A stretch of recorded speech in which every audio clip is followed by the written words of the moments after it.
हरे कृष्णा तेंदुआ प्रणाम आप सभी को। तो आज हम अध्याय 6 शुरू करने वाले हैं। अध्याय 6 ध्यान योग श्लोक 1 6.1। श्री भगवान उवाच अनाश्रित कर्मफलं कार्यं कर्म करोति यः स सन्न्यासी च योगी च न निरग्नि न चाक्रिया। अनुवाद तथा तात्पर्य श्री प्रभुपाद जी के द्वारा श्री प्रभुपाद की जाए। श्री भगवान ने कहा, जो पुरुष अपने कर्म फल के प्रति अनासक्त है और जो अपने कर्तव्य का पालन करता है वही सन्यासी और असली योगी है।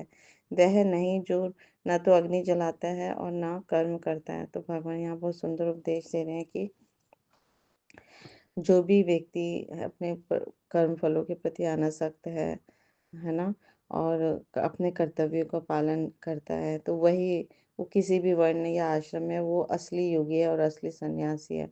इसके विपरीत अगर कोई व्यक्ति कृष्ण भावना अमृत नहीं है तो चाहे वो अग्नि नहीं जलाता या कर्म नहीं करता तो वो सन्यासी नहीं कहलाएगा, तथाकथित सन्यासी नहीं कहलाएगा। तो भगवान की भक्ति ही सर्वोपरि है।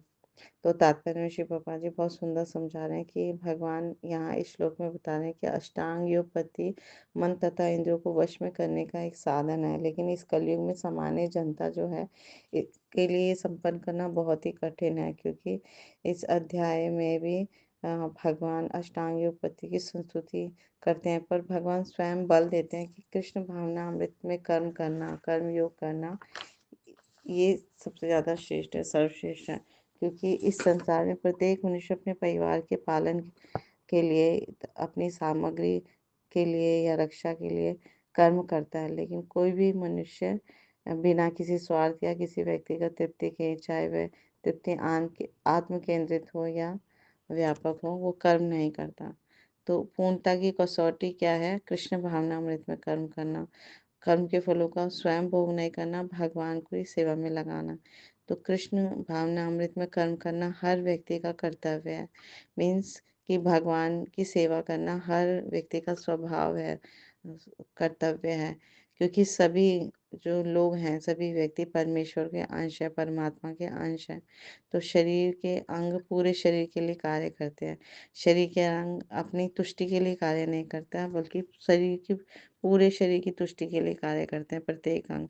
तो इसी प्रकार जो जीव अपनी तुष्टि के लिए नहीं बल्कि परमात्मा की तुष्टि के लिए कार्य करता है, वही पूर्ण सन्यासी है और पूर्ण योगी है। तो कभी कभी सन्यासी सोचते हैं कि हमने सब कुछ विरक्ति ले लिया संसार से, तो हमें सारे कार्यों से मुक्ति मिल गई, तो वो अग्निहोत्र यज्ञ करना बंद कर देते हैं। लेकिन वो क्या है, वास्तव में स्वार्थी हैं। उनका लक्ष्य जो है वो ब्रह्म से तादात्म्य स्थापित करना होता है। तो ये भी एक भौतिक इच्छा है, और ये स्वार्थ से रहित नहीं होते। इसी प्रकार योगी भी सोचते हैं सारे कर्मों को बंद करके आधी आंखें खोलकर योगाभ्यास करते हैं, तो उससे भी आत्मतुष्टि की इच्छा से वो पूरित होता है। लेकिन जो भक्त होता है, भगवान श्री कृष्ण का भक्त होता है, वो बिना किसी स्वार्थ के पूर्ण ब्रह्म भगवान श्री कृष्ण की तुष्टि के लिए कार्य करता है। उसका हर कार्य भगवान की सेवा ही होता है। तो कृष्ण भावना भावित व्यक्ति भी कभी भी आत्मतुष्टि की इच्छा नहीं रहती, क्योंकि उसका एकमात्र लक्ष्य जो होता है वो भगवान श्री कृष्ण को प्रसन्न करना है। इसीलिए भगवान भी उसे कहते हैं कि वह पूर्ण सन्यासी है, पूर्ण योगी है।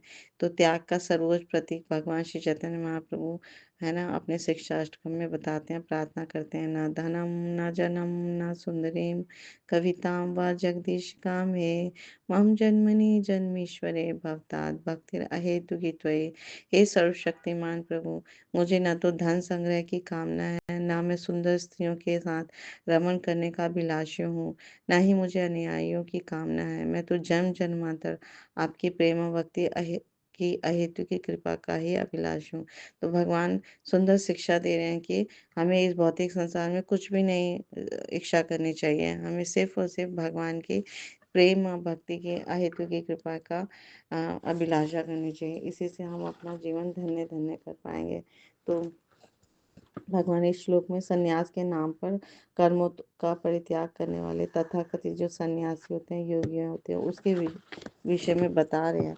तो सामान्यतः देखा जाता है कि संन्यास के नाम पर लोग जो है वो अपना परिवार, समाज, सबके कर्तव्य, सारे कर्तव्यों की अवहेलना करते हैं और भोजन पकाने के लिए अग्नि भी नहीं जलाते हैं। भिक्षा मांगकर जीवन का निर्वाह करते हैं। तो और अपने आप को सन्यासी की उपाधि देते हैं। परंतु सन्यासी का वास्तविक पहचान कर्तव्यों से भाग जाना नहीं होता, बल्कि कर्मों को पूर्ण करते हुए फलों से अनासक्त रहना है। यानी फल कर्म करना है और उसके फल भगवान को अर्पित कर देना है। कर्तव्य को परित्याग सरल कार्य है, परंतु उनके फलों की आसक्ति का परित्याग बहुत ही ज़्यादा दुष्कर है। तो इसीलिए गीता के इस अध्याय में भगवान अष्टांग योग की पद्धति का वर्णन करेंगे।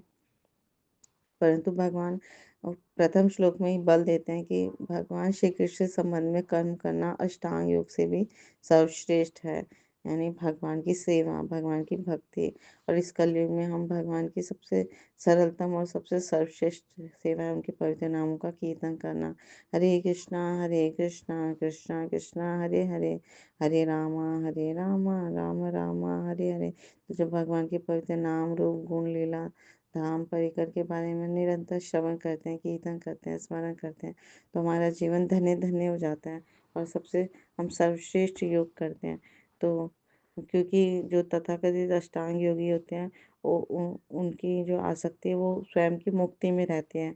तो ये एक भौतिक आसक्ति है ना, और स्वार्थ है। तो वास्तविकता में एक योगी को स्वयं की मुक्ति की कामना से भी अनासक्त होना चाहिए। तो उसके लिए एक ही कामना होनी चाहिए, एक ही आसक्ति होनी चाहिए। वो क्या? भगवान श्री कृष्ण के चरण कमलों की सेवा करना, निरंतर सेवा करना, स्वयं भी भक्ति करना और दूसरों को भी भक्ति सिखाना। तो ये इसकी पुष्टि भगवान यहाँ कर रहे हैं कि वो संन्यास से भी श्रेष्ठ है। Thank you so much. Guru Maharaj की जय, श्री प्रभुपाद की जय, आप सब भक्तों की जय।